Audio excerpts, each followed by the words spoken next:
na abertura desta edição do Todos à Uma, a possibilidade de escutarmos um poeta com a grandeza de Peggy, dito por uma voz com a grandeza, a densidade do ator e encenador Luís Miguel Sintra.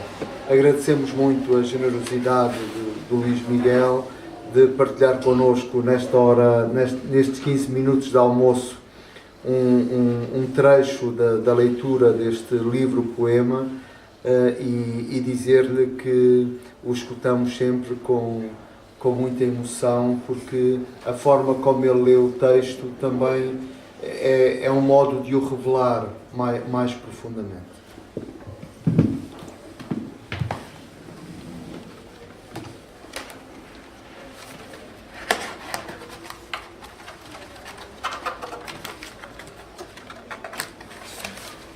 O poema é extensíssimo, não é? E é difícil escolher cortá-lo porque é uma sequência, é uma espécie de fluxo ininterrupto de palavras. A escrita do poema é mesmo assim, é assim. Pega numa palavra, a palavra é repetida com mais outra coisa que é acrescentada e vai caminhando assim numa espécie de fluxo emotivo e extremamente intelectual, mas portanto é difícil cortá-lo. Tentei escolher uns bocadinhos que fizessem sentido e que vos pudessem dar a sensação do que o poema pode ser. Vamos lá ver.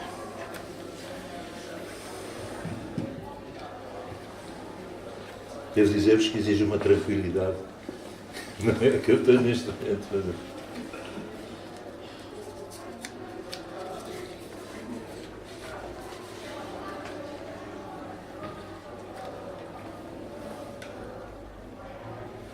A fé que mais amo, diz Deus, é a esperança. Não é a fé que me espanta. A fé não causa espanto, porque eu resplandeço na minha criação, no sol e na lua e nas estrelas, em todas as minhas criaturas, nos astros do firmamento e nos peixes do mar, no universo das minhas criaturas, sobre a face da terra e sobre a face das águas, nos movimentos dos astros que existem no céu que sopra sobre o mar e no vento que sopra no vale tranquilo e sossegado, nas plantas e nos animais das florestas, e no homem, minha criatura, nos povos e nos homens e nos reis e nos povos, no homem e na mulher sua companheira, e acima de tudo nas crianças, as minhas criaturas. No olhar e na voz das crianças, porque as crianças são minhas criaturas mais que os homens, porque elas ainda não foram derrotadas pela vida aqui na terra e são entre todas as minhas servidoras as primeiras. E a voz das crianças é mais pura que a voz do vento no sossego do vale, na tranquilidade do vale. E o olhar das crianças é mais puro que o azul do céu, que o leitoso céu, que o raio de uma estrela na noite calma. Assim eu resplandeço na minha criação, no rosto das montanhas, no rosto da planície, no pão e no vinho, no homem que labuta, no homem que semeia, na seara e na vindima, na luz e nas trevas, e no coração do homem, que é o que existe de mais profundo no mundo. Criado, tão profundo que é impenetrável a qualquer olhar, exceto ao meu. Na tempestade que faz erguer as vagas e na tempestade que faz erguer as folhas das árvores na floresta, contrária ao sossego de uma bela noite. Nas areias do mar e nas estrelas que são as areias do céu, do altar. Na oração e nos sacramentos, nas casas dos homens e na igreja que é a minha casa na terra. Na águia, minha criatura que voa sobre os cumes, a águia real, que tem pelo menos 2 ou 3 metros de envergadura e na formiga, minha criatura que não para e pouco a pouco vai acumulando. Na terra, na formiga, minha servidora, e até na serpente, na formiga, minha servidora, a minha ínfima serva que acumula penosamente a parcimoniosa, que trabalha como uma desgraçada e não tem parança nem repouso, a não ser a morte ou o longo sono do inverno. Sacudindo os ombros com tanta evidência perante tamanha evidência, tão grande é o meu esplendor na minha criação, na ínfima, na mais ínfima das minhas criaturas, na minha serva ínfima, na ínfima formiga que amealha pouco a pouco como o homem ínfimo, e abre as galerias na terra, no subsolo da terra, para aí amontoar mesquinhamente os seus tesouros temporais, pobremente, e até na serpente, que enganou a mulher, e para isso rastejou com o ventre, e que é minha criatura e é minha servidora, a serpente que enganou a mulher, minha servidora, que enganou o homem, que é meu servidor, resplandece de tal modo na minha criação, em tudo o que acontece aos homens e aos povos, aos pobres, e até aos ricos, que não querem ser minhas criaturas, e tentam furtar-se a serem meus servidores. Em tudo o que o homem faz e desfaz de mal ou bem, e eu passo por cima, porque eu sou o Senhor, e faço o que Ele desfez, e desfaço o que Ele fez. E até na tentação do pecado, e em tudo o que aconteceu ao meu filho, por causa do homem, minha criatura que eu tinha criado, na incorporação, no nascimento e na vida e na morte do meu filho, e no santo sacrifício da missa. Em tudo o que nasce e vive, e em toda a morte, e na vida eterna que nunca acabará e vencerá a morte. Como um bom trabalhador para lavrar esta terra pesada, que empunha a relha da charrua, atrela o seu cavalo vigoroso à charrua, ela também vitoriosa, mas só por si inerte, e coloca a charrua à frente dos bois, assim o Senhor Deus, para trabalhar esta terra carnal, esta terra pesada que recobre o corpo e o coração do homem, esta terra pesada, esta terra terrestre e terrena, rainha dos céus, regina terrestre, assim o Senhor aterrou o corpo à alma. E como é preciso que o cavalo do trabalho puxe por si e pela charrua, assim é preciso que a alma puxe também por ela e pelo corpo, que ela trabalhe pela sua salvação, pela salvação dos dois, a dela e a do corpo. Porque nenhum dos dois, nem um nem outra, serão salvos sem o outro. Nós não temos escolha. É preciso sermos duas mãos unidas, ou dois punhos ligados. Duas mãos unidas que se erguem unidas para a felicidade. Dois punhos ligados que pendem ligados pela sujeição.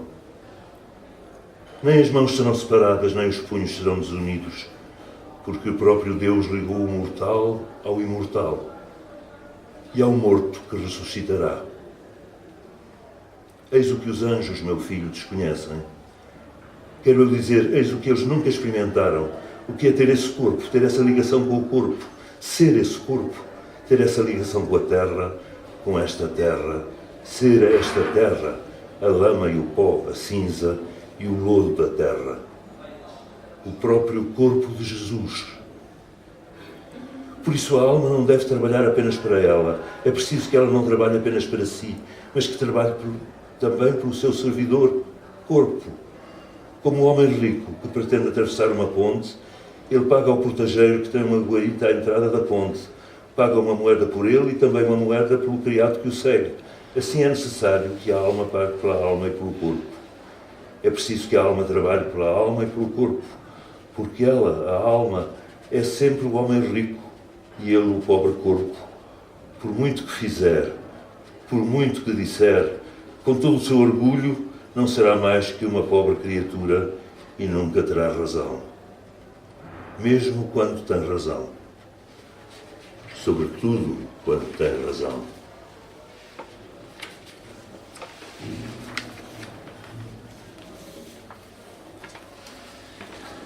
Eis, meu filho, aquilo que os anjos sempre desconhecem, ou seja, o que nunca experimentaram. Os pecados da carne e as únicas remissões da carne. Os pecados que são carne e não são mais que a carne, e que toda a criatura ignora se não é carnal. Os pecados da carne e da terra terrestre que os anjos conhecem só porque ouviram falar, como uma história que fosse de outro mundo, e por assim dizer, de uma outra criação. Os pecados carnais que os anjos não conhecem, quero eu dizer que nunca experimentaram. Os pecados do corpo e do coração terrestre, resgatados pelo corpo e pelo coração.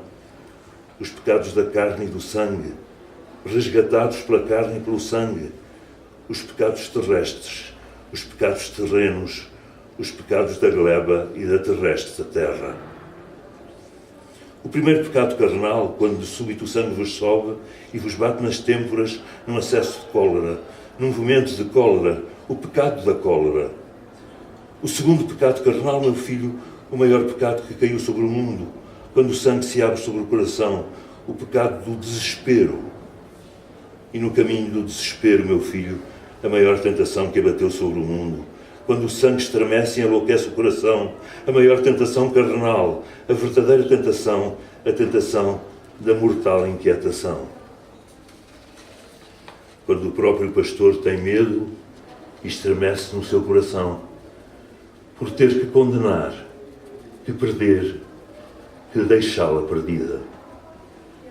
O medo mortal, a mortal inquietação, por ter que condenar à morte. Exatamente, digo eu, por ter que abandoná-la, condenada à morte. In montibus, nas montanhas, quando receou não mais encontrá-la.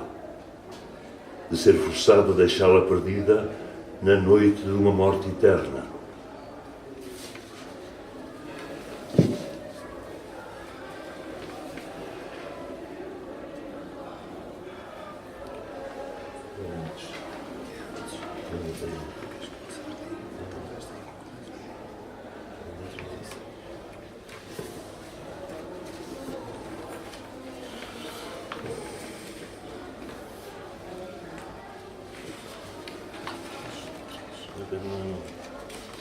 Isto é a primeira escolha.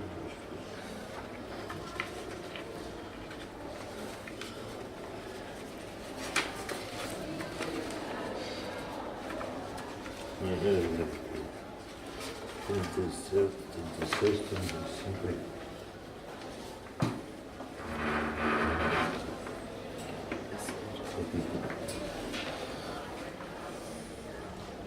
Tu, noite, tu és o mar profundo, onde navegou São Paulo, e não esse pequeno lago de Tiberíades. E todos esses dias não serão mais que membros desmembrados. São os dias que emergem, mas é preciso que se mantenham sentados em plena água, na noite plena. Noite, a minha mais bela invenção, és tu que acalmas, és tu que pacificas, és tu quem faz repousar os membros doloridos, desgarrados pelos trabalhos do dia. És tu que acalmas, és tu que pacificas, és tu quem faz repousar os corações doridos, os corpos magoados, os membros magoados do trabalhador, os corações magoados do trabalhador, pela dor e pelos cuidados diários. Ó noite, minha filha, a mais religiosa das minhas filhas, a mais piedosa das minhas filhas, das criaturas nascidas das minhas mãos, a mais abandonada, tu glorificas-me no sono, ainda mais que o teu irmão, o dia, me glorifica no trabalho. Porque o homem no trabalho só me glorifica pelo seu trabalho, onde um elo se segue a outro elo, onde os dias e as noites se seguem iguais numa mesma cadeia, um elo branco, um elo negro, a noite ligada ao dia, o dia ligado à noite. Mas eles não são iguais, não têm nessa cadeia a mesma dignidade. Só a noite é contínua, só a noite é o tecido do tempo, a reserva do ser. E o dia abre-se sobre ela por mais janelas e lucarnas.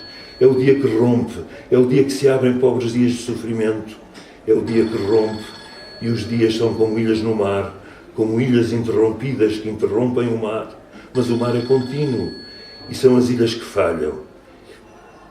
E assim são os dias que falham, interrompidos, e interrompem a noite. Mas eles tentam redimir-se e mergulham na noite, e tal como o mar é a reserva de água, a noite é a reserva do ser. Mas para mim eu reservei o tempo, e os dias febris tentam redimir-se, e como em pleno mar mergulham em plena noite, mas são eles que se dispersam, são eles que se destroem.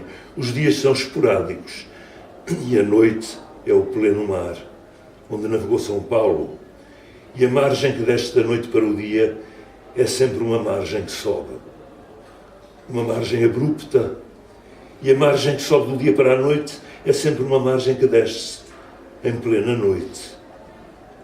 Ó noite, minha mais bela invenção, minha criação augusta entre todas, a minha mais bela criatura, criatura da maior esperança, que dás toda a matéria à esperança, que és um instrumento, és a própria matéria e a residência da esperança, e também, no fundo, criatura da maior caridade, porque és tu que embalas toda a criação num sono reparador.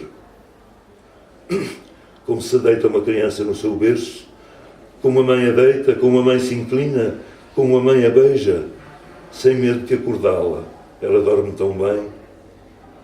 E como a mãe se abeira, se ri, como a beija na testa, contente, e ela ri também, ri em resposta e dorme.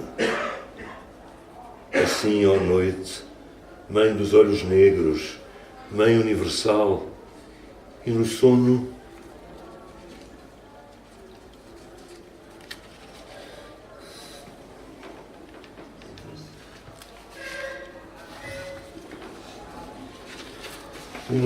não só mãe das crianças, seria fácil, mas mães dos próprios homens e das mulheres, que é tão difícil. És tu, noite, que deitas e obrigas a deitar toda a criação num leito de algumas horas, esperando, num leito de algumas horas. Imagem, fraca imagem, e promessa e realização antecipada do leito de todas as horas. Realização antecipada, promessa antecipada, esperando o leito de todas as horas, onde eu, o Pai, deitarei a minha criação. Ó noite, tu és a noite. E todos esses dias juntos não serão nunca o dia, serão apenas dias semeados. Esses dias não serão senão claridades duvidosas. Mas tu, noite, és a minha grande luz sombria. Aplaudo-me a mim próprio por haver criado a noite. Os dias são ilhéus e ilhas que esburacam, que quebram o mar. Mas é bem preciso que eles repousem no mais fundo do mar. A tal são obrigados.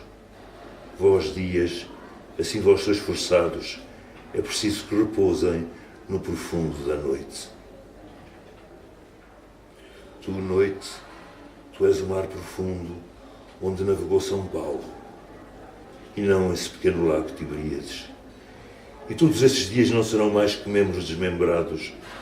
São os dias que emergem, mas é preciso que se mantenham sentados em plena água. Na noite plena, noite, a minha mais bela invenção. És tu que acalmas, és tu que pacificas, és tu quem faz repousar os membros doloridos, desgarrados pelos trabalhos do dia. És tu que acalmas, és tu que pacificas, és tu quem faz repousar os corações doridos, os corações magoados, os membros magoados do trabalhador, os corações magoados do trabalhador, pela dor e pelos cuidados diários. Ó noite, minha filha, a mais religiosa das minhas filhas, a mais piedosa das minhas filhas, das criaturas nascidas das minhas mãos, a mais abandonada, tu glorificas-me no sono, ainda mais que o teu irmão um dia me glorifica no trabalho. Porque o homem no trabalho só me glorifica pelo seu trabalho, e no sono sou eu que me glorifico a mim mesmo pelo abandono do homem. E isto é mais seguro. Sei como posso contar.